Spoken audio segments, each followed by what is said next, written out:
apakah MME? Masalah mental. Kita menggosip dulu pagi-pagi. Adakah yang sudah membuka lambe turah? Instagram? Habis hari raya semalam? Jangan yang kisah sanas, jangan gosip itu kita. Ada tagline-nya adalah anak kelas 1 SD bunuh diri karena korban bullying. Ada yang lihat? Nah, itu sampai suami lu suruh screenshot tuh yang lain. Karena memang Ulun arahnya adalah ke masalah mental emosional ini, mendalaminya sampai ke masalah ini gitu. Dan coba-coba dengan kita sharing seperti ini juga Ulun tahu problematika yang ada di lapangan. Beberapa sekolah yang pernah Ulun lakukan penelitian atau pengabdian masyarakat, Ulun tanya, Bu pernah nggak screening ini? Atau biasanya mahasiswa field trip kan banyak sekolah beda-beda, pernah nggak Bu screening ini? Kada pernah Bu, jikanya di screening kayak ini kami tahu anak-anak yang masuk sini ini Bu ajar, kada juga yang normal-normal semua. Dulu kami sekelas ya, 2 orang guru pendamping kawa Bu menangani. Sekarang 4 saja kami kewalahan. Jadi satu kelas itu ada 4 gurunya kemarin. Dan gue memang melihat, jadi di ujung pas persis kayak gini tingginya tuh lemari, anak naik kadang tahuan naik, habis loncat ke bawah. Habis loncat tuh di bawah tuh persis mejanya kayak gini. Jadi habis gugur terpantul kepalanya tuh ke sini, mundur pulang.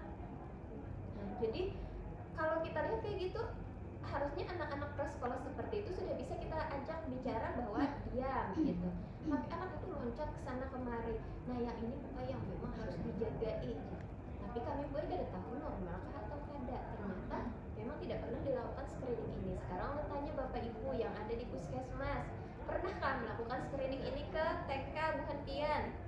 Kada pernah. Kada pernah Pian di puskesmas Bu. Pian di anak? Kami bukan program seperti itu. Kalau yang anak ini di bidan Bu, di MTBS tuh bidan. Ada lah Bu dilakukan screening ini. SDDTK. Kayaknya kada ada, biasanya tinggi badan, berat badan paling. Kenapa jadi itu aja Bu? Kada tahu. Karena ada laporan tentang stunting nggak Bu? Karena itu kan ada rutin dan laporannya di dinas. Kalau ini kan nggak ada. Kalau ada screening ini untuk anak jiwa aja Bu. Nah, Dari SD. Dari SD. Screening berarti Bu. Screening. Makanya ini adalah screening dini. Kenapa tidak kita lakukan dari sekarang screening dini? Kenapa? Karena anak prasekolah itu kan lingkungannya di keluarga. Bukan dia punya anak-anak, itu kan paling sering terpapar dengan buhan pian atau lingkungan rumah. Jadi apapun yang terjadi itu terekam sebenarnya dari rumah. Karena di rumah membenarkan anak itu keluar dengan caranya masing-masing. Ada yang gigit telinga kawannya, itu yang di kelas saat itu tuh cerita. Ada yang digigit telinganya, ada yang didorongnya anak itu. Jadi mamanya itu takutan dengan anak itu. Akhirnya yang harusnya 2-4 pengasuhnya saat tahun ajaran itu. Jadi sekarang ditanya lagi Bu, kenapa jadi hanya tinggi badan dan berat badan ini kada penting Bu? Atau memang belum ada sosialisasinya dari dinas gitu Bu. Nah, belum ada sosialisasi dari dinas. Atau ulun yang kada tahu bisa juga Bu, karena soalnya kan ulun kada pernah ikut kegiatan di DDTK atau di kegiatan DDTK pang pastinya. Oke. Nah, di posyandu kada ada juga. Waktu karena banyak isiannya. Sudah dapat poin, waktu jargon pian. Bahkan ada yang menceritakan bahwa beban kerja kami banyak sekali. Iya, benar. Sekolah di wadah kami itu sampai banyak. 30-an. Iya, 31 wadah kami. Di sini ujung Buncus ini ke ujung Hulu Hilir itu jauh. Jadi kami dalam satu hari tidak ada waktu. Selain itu Jarkarisna tadi. Orang tuanya belum tentu ada saat screening. Maulah anak yang di screening. Pian ini padahal di TK enggak ada. Tapi kita lihat sekarang dampaknya. Banyak sekali anak-anak yang perilaku menyimpang. Kada cuma jadi pelaku kejahatannya, tapi jadi korban juga. Kenapa? Karena orang tua tidak tahu ternyata anak ini sebenarnya sedang depresi. Orang tuanya kada peduli, akhirnya coba-coba, kayak di TV bunuh diri, selesai bunuh diri dia. Gitu. Nah, jadi kalau di screening tadi yang Jerky tadi pertumbuhan dan perkembangan yang banyak dilakukan. Tapi padahal ini dari Kemenkes tahun 2000 sampai melihat ini 2016 dan sekarang ada yang muncul lagi SDI-DTK 2022, ini selalu ada. Berarti kan sebenarnya dia penting gitu. Nah, jadi yang kemarin waktu berarti kita sudah harus ingat-ingat terkait waktunya. Ini juga ada di sini dilihat, ternyata bukan hanya bidan, tapi mungkin di puskesmas supaya ada manajemen yang baik ke bidan misalnya. Ternyata perawat juga perlu. Nah, bisa saja nanti inovasi Bapak Ibu yang di puskesmas misalnya mengadakan pelatihan di tingkat sekolah, cara men-screening yang benar. Jadi kan Bu Hanpian terbantukan oleh guru gitu. Jadi yang masuk ke sekolah itu tidak campuran, padahal anak ini memang harusnya di tempat misalnya anak SLB, tapi malah ke sekolah akhirnya membahayakan anak-anak yang lain. Nah, ulun tawarkan mau yang paling susah atau paling gampang dulu? Gampang dulu baru susah. Habis Gampang lagi baru susah terakhir. Kayak gimana? Ini memang kalau di keperawatan anak, kalau mungkin sudah dapat kisi-kisi skill-skillnya, tapi belum tentu bisa juga nanti skillnya itu berubah.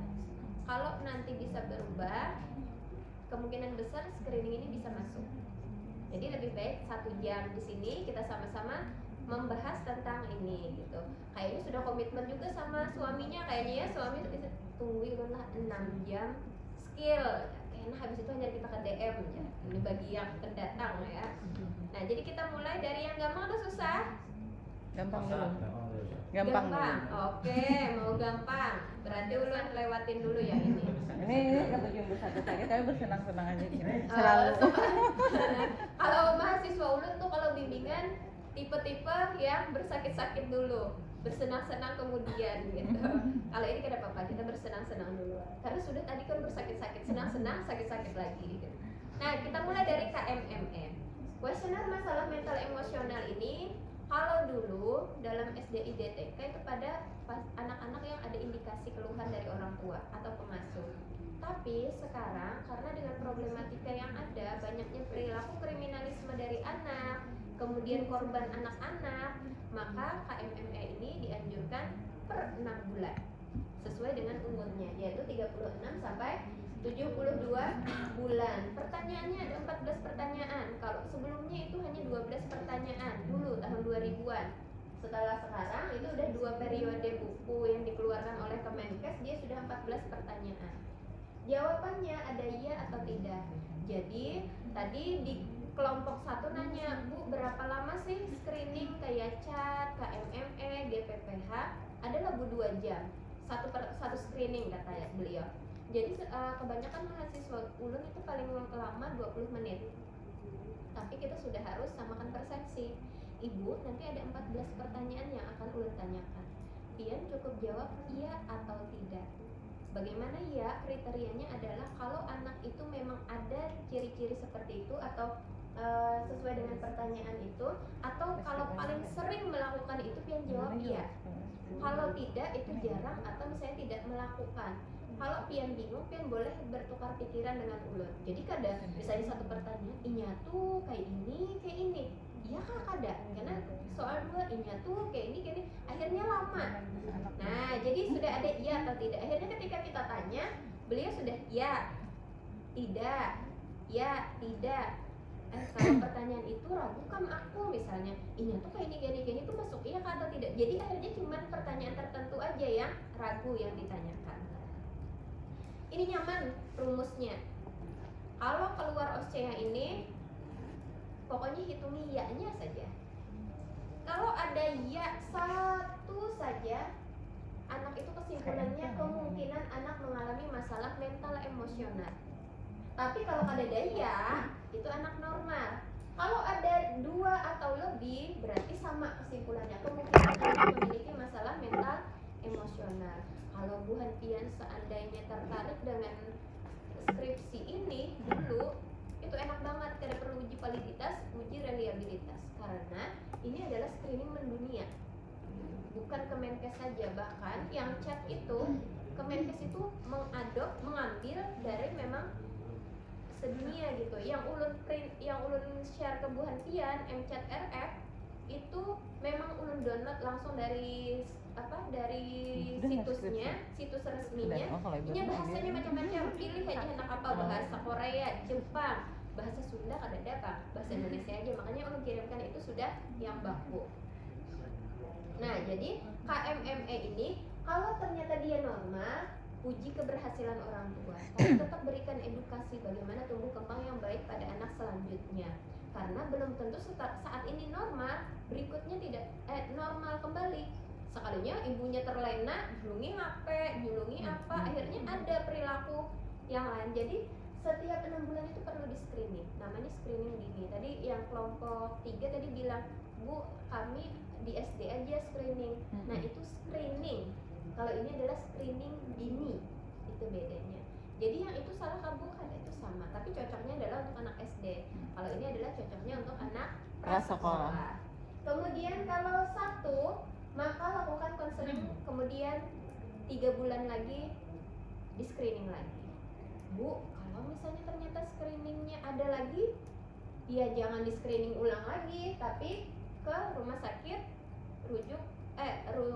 rujukan tumbuh kembang level 1. Kalau di Banjar katanya kan Sultan Suryansa.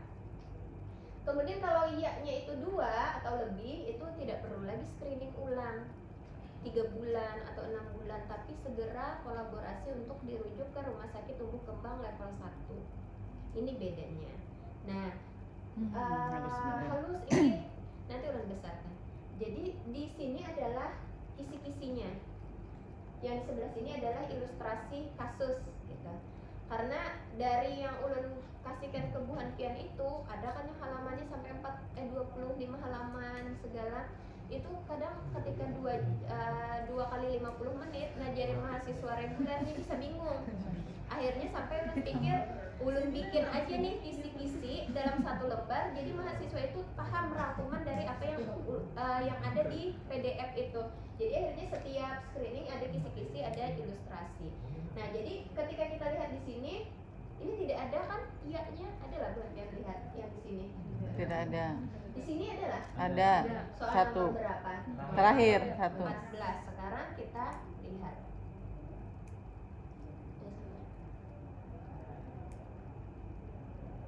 Soal nomor 14. Bu, apakah anak pian cenderung berperilaku merusak atau cenderung selalu ingin menang atau suka menguasai? Misal, nah jadi ini sudah baku, jadi ada contohnya juga gitu. Jadi enak ketika kita menjelaskan itu, kita ada misal jadi perawat itu udah dikasih guideline lebih mudah gitu. Misal merusak benda Bu, atau menyakiti dirinya. Menyakiti diri benar atau kada Bapak Ibu? Salah. Tidak benar. Jadi ada sudah indikasi sesuatu pada anak ini. Atau merusak binatang atau menyiksa binatang. Dulu pernah ada yang mahasiswa ulun yang field trip itu, ini ketujuh anu binatang. Jadi binatang tuh cicak keteknya yang 7. Kalau kita masih mending ngetek, habis itu gugur cicaknya tuh cincang-cincangnya. Nah, dia sudah langsung mikir kayak gitu. Tadi juga kelompok 3 juga mikir kayak gitu. Habis itu kayaknya ketujuh gerigitan melihat matanya cungkilinya. Orang gelian. Oh, kada apa-apa. Baik, masih kakanak jar perawatnya pulang. Akhirnya, kada apa-apa ya. Kada apa-apa nakai. Dibenarkan oleh orang tuanya. Oh, coba, ini cicak kan kecil. Aku coba kan kucing pulang ini. Akhirnya dia bisa kayak gitu. Coba ini pulang cincang-cincang, misal kucing. Oh, ini kada apa-apa dibenar. Nah, akhirnya bisa ujung-ujung cicak ada apa-apa, kucing ada apa-apa. Karena aku coba pang lagi yang aku yang lebih kuat. Jadi jajaknya ada. Dicobanya lagi ke kawannya karena dia takutnya lebih kawan. powernya. Tapi nanti seiring lama-lama umurnya makin besar, bisa keluarga yang dicincangnya.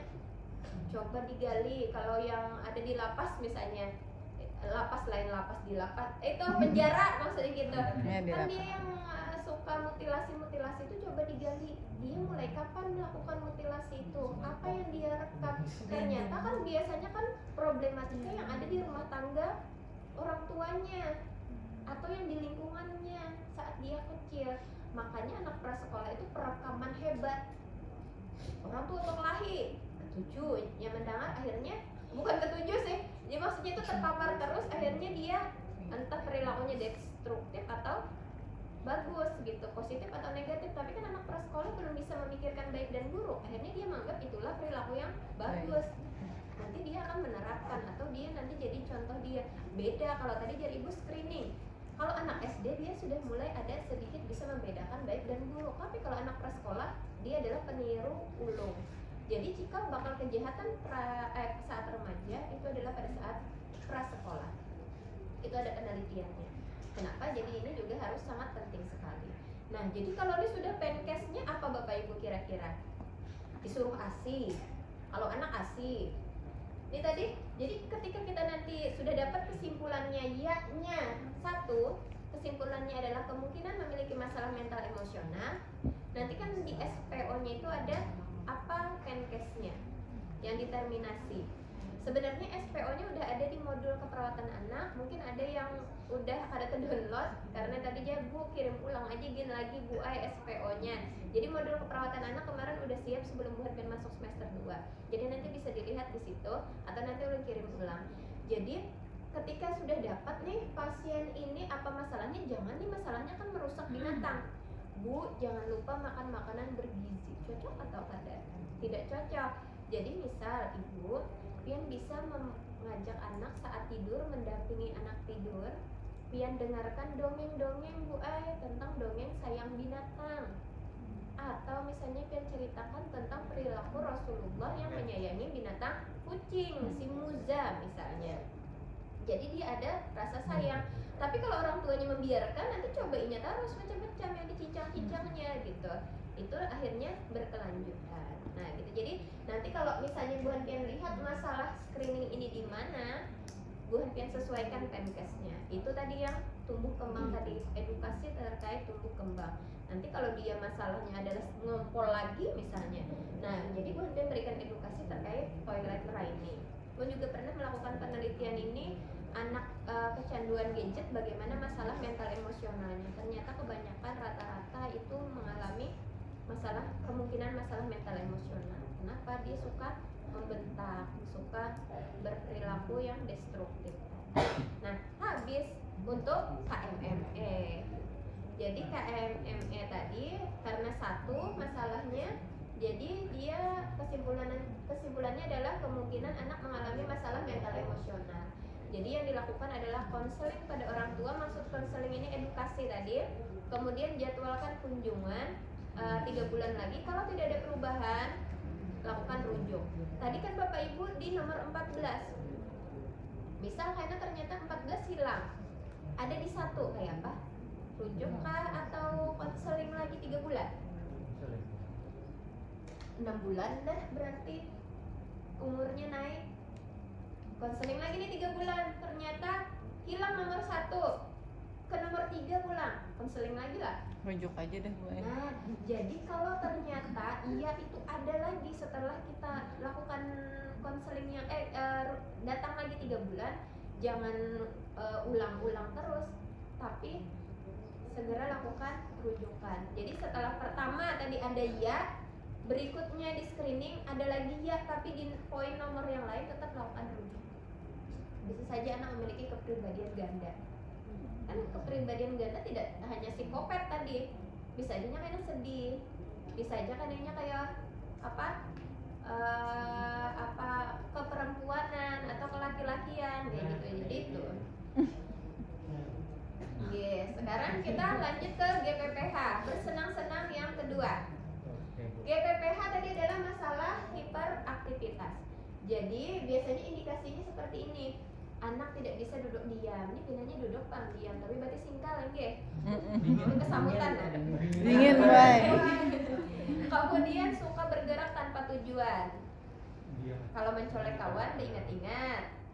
Yang di rumah maksudnya. Kemudian perubahan suasana hati yang mendadak. Ini kayak gini misalnya, orang lagi serius tiba-tiba di belakang berteriak misalnya atau menangis. Nah, itu hati-hati. Jadi Memang GPPH itu terjadi pada anak prasekolah, tapi kebanyakan kualitas hidup anak-anak berkebutuhan khusus itu sudah sampai besar. Ada anak Down syndrome sampai besar, ada anak autis sampai besar. Seperti kalau dilihat, lihat-lihat itu yang di Facebook, suaminya besar, udah besar gitu kan, ternyata dia hiperaktivitas, GPPH. Jadi kalau disuruh bininya ini itu tuh beberapa aja tadi yang diingat. Ternyata setelah ke dokter, tapi ketahuannya itu setelah anaknya ternyata GPPH juga. Pas akhirnya dia sadar suaminya juga GPPH. Jadi belum tentu nih bapak-bapak ini normal. Bisa aja juga ternyata memang dari kecil itu mengalami GPPH. Gitu. Oke. Nah, jadi hanya ada 2 kategori kalau dalam penelitian, normal atau kemungkinan GPPH. Kalau skornya itu kurang dari 13, alhamdulillah itu normal. Tapi kalau 13 pas atau lebih itu kemungkinan GPPH. Kalau sudah 13 lebih itu rujuk, bukan ulang-ulang lagi. Tapi kalau kurang, itu puji keberhasilan orang tua, lakukan simulasi sesuai umur. Kemudian 6 bulan screening lagi gitu. Caranya gimana? Ada 10 pertanyaan. Dari 10 pertanyaan ini ada kategorinya, udah keterangannya 0 itu tidak ditemukan. Jadi ibu, di pertanyaan ini ada 10 pertanyaan. Jadi pian memilih, ada nanti skornya itu intinya adalah 0, 1, 2, dan 3. Tapi pian cukup pahami bahwa 0 itu tidak ditemukan. Yang 1 itu adalah kadang-kadang, 2 itu sering, 3 selalu ada. Karena tanya ibu, apakah anak pian itu kadang-kadang lelah atau aktivitasnya berlebihan? Jangan sampai nanti jawabnya iya atau tidak. Kalau iya atau tidak, jangan langsung checklist 0 atau 3. Tapi bu, tidak ditemukankah kadang-kadang sering atau selalu ada? Baru checklist. Setelah pian dapat, totalkan 1 tambah 1 tambah 1 berapa buting? Satunya lainnya. Yang 2 hitungi 2 tambah 2 tambah 2 berapa totalnya? Totalkan semuanya. Kalau 13 tadi berarti anak kemungkinan GPPH.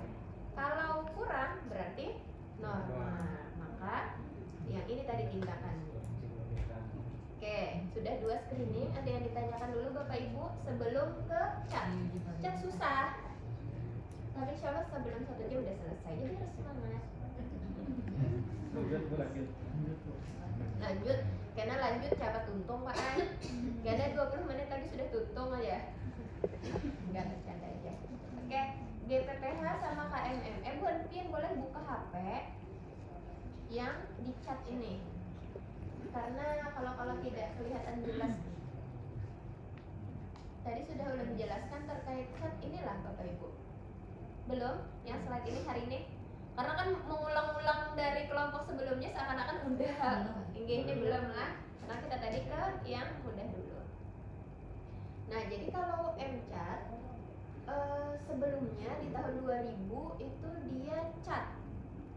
Kemudian di 2016 SDI-DTK dia MCAT. Jadi yang ulun screenshot yang ini yang buku SDI-DTK yang 2016. Jadi ada yang 2012, sekarang dia bukan MCAT tulisannya, MCAT R. MCAT R. Apa ceritanya? Jadi CAT ini juga mendunia. Jadi checklist for autism in toddler. Ini adalah screening dini untuk mengindikasikan GSH. Dahulu dia CAT namanya, checklist for autism in toddler. Untuk 18 sampai 36 bulan dia terdiri dari 2 pertanyaan kelompok. Yang pertama adalah menanyai kepada orang yang terdekat anak, yang tahu tentang anak. Kemudian yang kelompok keduanya itu adalah pengamatan. Jadi anak tuh wajib dibawa, diamati. Kira-kira Bu Hanpian menunjukkanlah perilaku kepribadian Bu Hanpian dalam waktu 1 jam di sini. Ada kan? Nah, udah suruh Bu berjoget, kayak apa jogetan Pian? Habis waktunya misalnya. Jadi ternyata setelah chat ini dilakukan penelitian, dia dilakukan modifikasi yaitu MCAT, Modified Checklist for Autism in Toddlers. Jadi karena MCAT ini biayanya lebih murah, waktunya lebih singkat dan terdiri cuma 23 pertanyaan. Jadi anak nggak perlu dibawa. Yang penting yang datang itu adalah orang yang kenal dengan anak. Jangan asal-asalan juga yang akhirnya timbul autis anak orang misalnya. Setelah seiring waktu lagi 23 pertanyaan ini dilakukan penelitian oleh orang bukan Indonesia saja ya, jadi mendunia. ternyata ada 3 pertanyaan yang bias. Lalu dilakukanlah MCAT-R. Jadi yang waktu di 2016 itu SDIDTK itu pakai MCAT. Sekarang itu menjadi MCAT-R, Modified Checklist for Autism in Toddler. Jadi ini paling sensitif 16 sampai 30 bulan. Ada anak yang di rentang itu Bapak Ibu, bukan Pian? Boleh angkat tangan? Anak sekarang umur 16 sampai 30 bulan. Hadi umur berapa anaknya Hadi? 3 tahun lalu 4 tahun. Nah, 3 tahun 3 kali 12 36 36. lebih Pak anak. Masuk Hadi masih. Ya, 18 sampai 36 bulan. Nah, Kaina, Buhan Pian, PR gasan Hadi. Setelah beli ke rumah takuni Hadi anak Ika screeningnya apa. Jadi maksudnya ketika datang ke sini kada nol gitu. Jadi OSCE KKD ini pasti terpakai karena dulu juga waktu ulun mempelajari ini pas anak ulun lagi kecil-kecilnya 2 iko nggak pulang langsung. Jadi ulun tanya ulun checklist sesuai dengan memang ulun kenali anak ulun. Kemarin yang bermasalah itu di KMME. Tapi udah ketahuan masalahnya itu bukan masalah perilaku gara-gara apa, ternyata memang polanya yang salah. Jadi ditangani segera. Tapi kalau misalnya kita tidak tahu masalah ini, bisa saja anak kita terjadi sesuatu hal yang lebih lanjut lagi. Kan kalau keperawatan juga belum tentu kita menguasai anak ya Bapak Ibu. Apalagi misalnya yang bergelut di ruang operasi, di KMB misalnya. Nah kebetulan ulun rezekinya di anak masalah ini. Jadi kemarin mungkin anak ulun itu seandainya ulun tidak tahu tentang ini, mungkin anak ulun termasuk yang perilaku menyimpang. Nah, mungkin nanti kalau cukup waktunya baru cerita ya, kalau bingung ini nanti. Nah kemudian kalau setelah ke MCAT-R, misal Karisna, Pian suka atau kada dengan ulun? Suka. Bukan persepsinya apa? Banyak kan persepsinya? Jangan-jangan lesbi kah? Misal. Atau jangan-jangan suka bohong aja kah? Atau sukanya cuman suka sekedarnya saja? Masih belum pasti kan? Karena yang dikatakan Karisna suka itu kita lanjutkan ke MCAT-RR. Sukanya dalam hal apa? Sukanya itu apa? Jadi lebih spesifik lagi. Jadi suka tadi belum tentu suka bujuran gitu. Autis tadi belum tentu bujuran resiko autis. Ternyata setelah di screening ke MCAT-RR kada autis anak itu misalnya, atau resiko rendah saja, negatif ternyata gitu. Jadi ini adalah perjalanan dari screening CHAT ini. Kalau kita lihat juga banyak sekali yang CHAT kayak CHAT autis ya, kayak apa namanya, anak dokter Richard Lee, anaknya autis atau hiperaktif ya? Rasanya autis, dia tidak bisa bicara gitu, nggak lancar bicara, nggak jelas bicaranya. Ternyata kan orang yang banyak duit toh bisa kayak gitu, karena memang angka autis itu semakin meningkat. Oke, nah kita mulai ke ilustrasi CHAT. Boleh buat Pian buka ke HP di grup RPL itu sudah ada grup RPL itu CHAT rasanya, bukan yang MCAT. Bukan Pian buka CHAT karena memang kurang jelas di sini. Jadi ada ada aloanamnesis dan pengamatan. Jadi aloanamnesis itu kita tanyakan ke orang yang paling dekat dengan anak. Kemudian pengamatan. Nah, di pengamatan ini masa anak disuruh macam-macam, waktunya panjang akhirnya. Misal tadi ini satu, selama pemeriksaan apakah anak menatap atau mengontak mata pemeriksa? Karena dia lihat nih kapan kita berpandaran buka ini memarah kidul ding sini para kakak ini ada mainan ini panjang waktunya satu aja padahal yang ada diamati. Akhirnya makanya ke MCAT. Ini adalah kisi-kisinya. Jadi kalau ulun pun juga tidak hafal. Interpretasi untuk kalau penelitian nih ada resiko tinggi menderita autis, satu kategori. Kategori 2 resiko rendah. Yang ketiga kemungkinan gangguan perkembangan lain, dan yang terakhir adalah normal. Di sini ada, nah sudah azan. Kita lanjutkan dulu Bapak Ibu lah. Jadi kalau yang autis ini ada resiko tinggi autis A5, A7, B2, B3 dan B4. Kalau depannya itu A, berarti itu adalah yang nanyain. Iya, halo. Kalau B berarti kita amati anaknya tadi. Nanti buat dia sesuaikan. Kalau pertanyaan itu ada, nih checklistannya itu ada tidak, A5, A7, B2, B3, dan B4 itu resiko tinggi autis.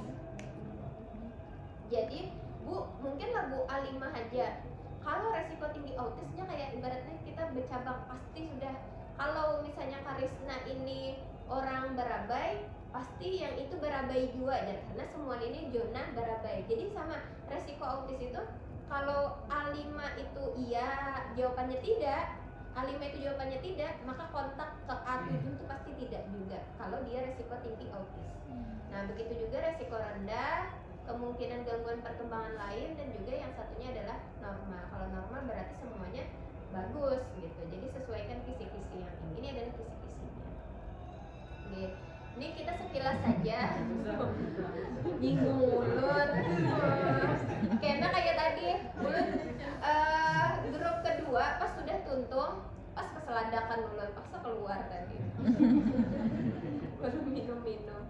Itu tadi yang chat. Jadi chat tadi mungkin sekedar tahu saja, tapi bisa saja di puskesmas Buhan-Pian masih menerapkan itu misalnya. Kita tidak tahu, jadi harus bisa juga.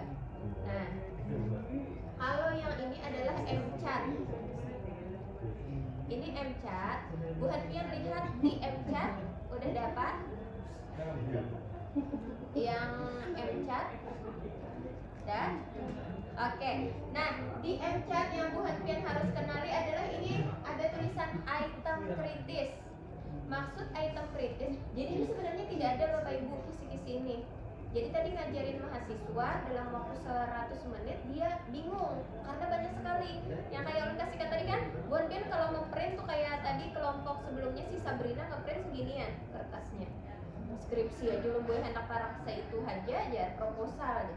Jadi Ulun coba singkat, Ulun yang memahami dulu baru Ulun arahkan ke mahasiswa. Jadi semua resumen itu ini adalah kisi-kisinya. Kalau lingkarannya itu tebal, itu namanya item kritis. Jadi kalau anak itu punya jawabannya sesuai dengan ini, jangan-jangan anak itu tidak normal. Nah, jadi nanti interpretasinya hanya dua. Resiko tinggi autis kalau M-Chat sama resiko autis. Jadi dua. Bu, kenapa kan ada normal? Kan screening chat ini untuk anak-anak yang punya indikasi. Beda dengan KMME. Nah, sekarang coba Ulun kasih contoh biar ketika Buhan-Pian melihat kisi-kisi ini paham. Ulun tanya Bapak Ibu, apakah anak Pian itu tertarik bermain dengan orang lain? Tertarik ada anak Buhan-Pian main dengan orang lain? Ya. Iya atau tidak Bapak Ibu? Ya. Iya. Oke, ingat jawaban Buhan-Pian iya. Anak Buhan-Pian normal atau ada? Normal. Kita lihat kisi-kisi. Soal nomor 2. Apakah anak nomor 2, apakah anak tertarik untuk bermain dengan anak? Di sini jawabannya tidak. Berarti kisi-kisi Ulun ini, kalau anak itu sama lawan ini, berarti anak itu resiko autis. Jadi nanti ketika Buhan-Pian screening combine, yang ini adalah kisi-kisi, yang ini screening Buhan-Pian, kalau ternyata sama, ciriin nomor berapa aja. Oh, yang item kritis atau yang mana? Berarti Pian ingat-ingat karena nanti kisi-kisi Ulun yang lain beda lagi. Berarti kalau kisi-kisi yang di slide nomor 9, kalau anak itu sama dengan ini, dengan kisi-kisi, berarti anaknya normal atau tidak? Tidak normal. Jadi Buhan-Pian ingat-ingat bahwa anak ini harusnya tertarik, tapi dia tidak tertarik, berarti kan ini bisa autis nih gitu. Nah, ini adalah kisi-kisinya.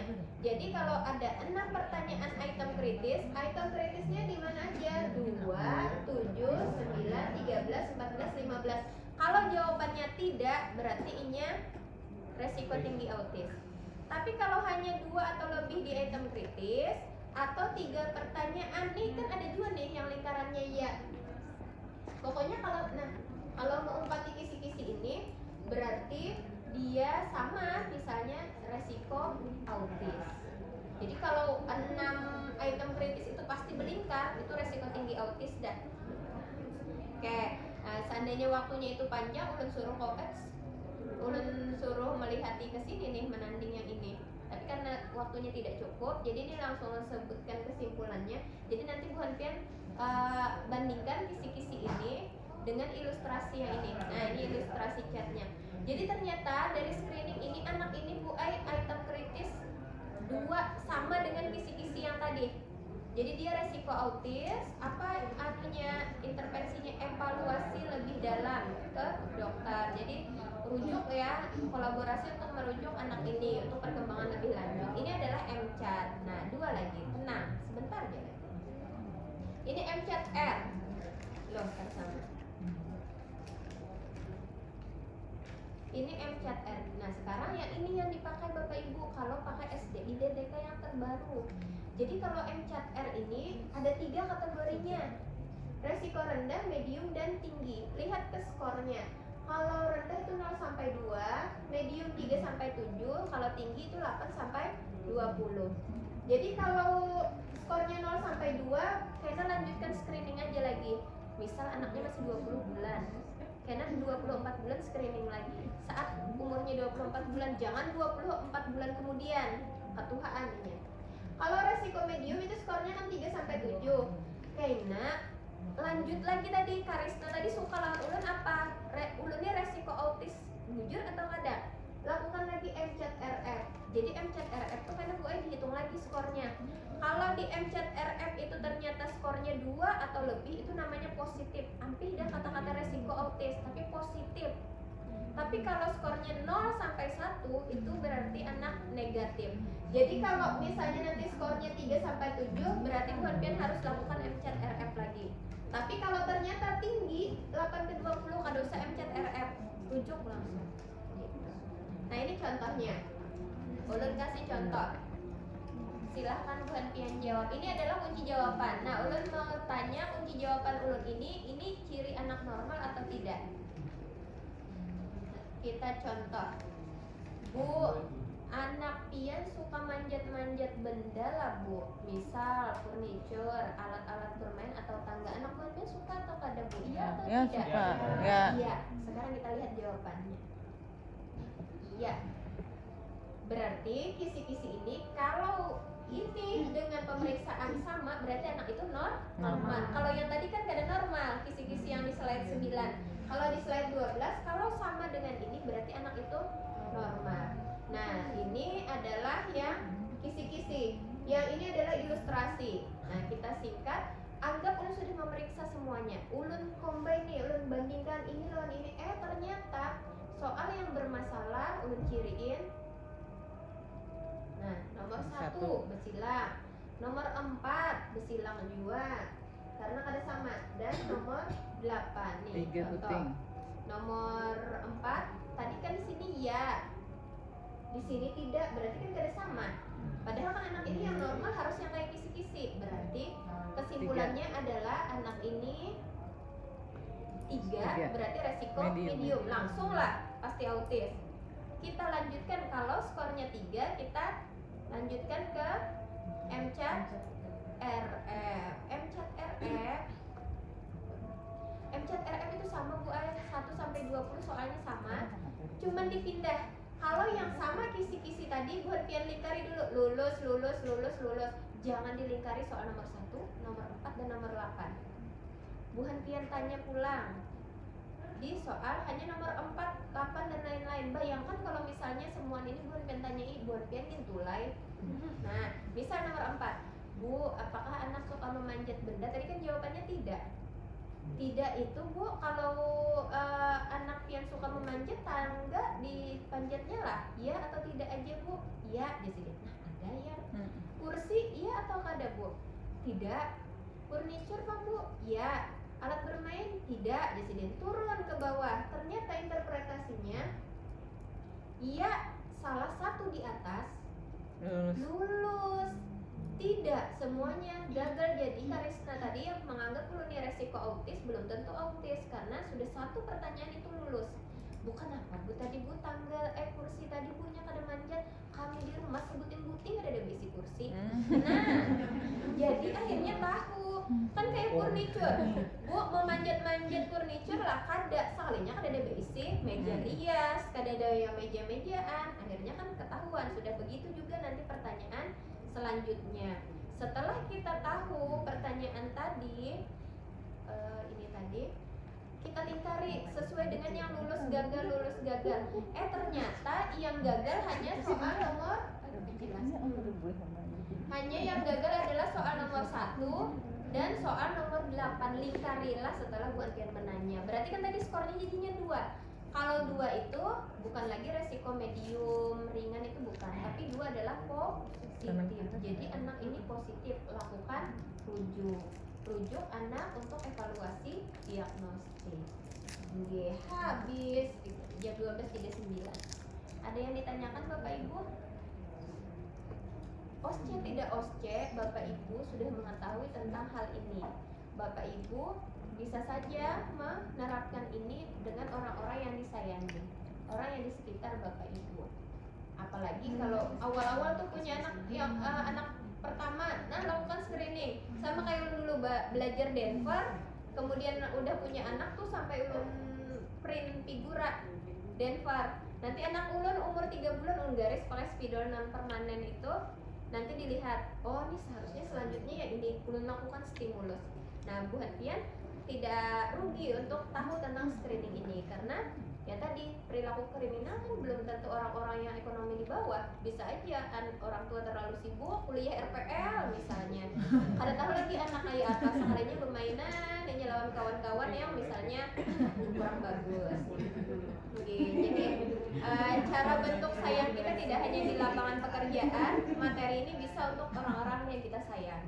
Oke, terima kasih Bapak Ibu, mungkin mau sholat dulu atau mau istirahat. Ulun mohon maaf kalau ada salah, kalau ada yang ditanyakan, kalau misalnya ternyata masuk OSCE juga ada yang ditanyakan, silahkan ditanyakan ke ulun karena materi ini adalah tanggung jawab ulun. Ulun bersedia untuk bertanggung jawab kalau ada yang masih bingung.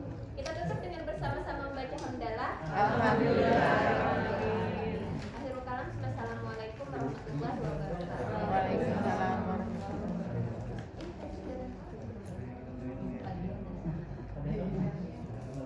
Yang kada hadir nih kenapa Bapak Ibu?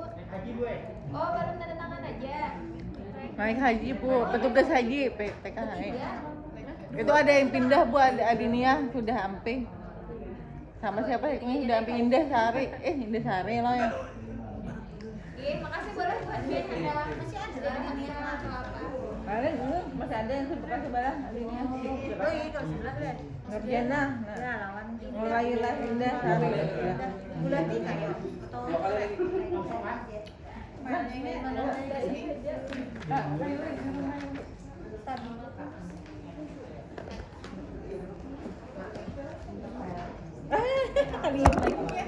Kamu belum tempat ini. sudah pernah ya lah.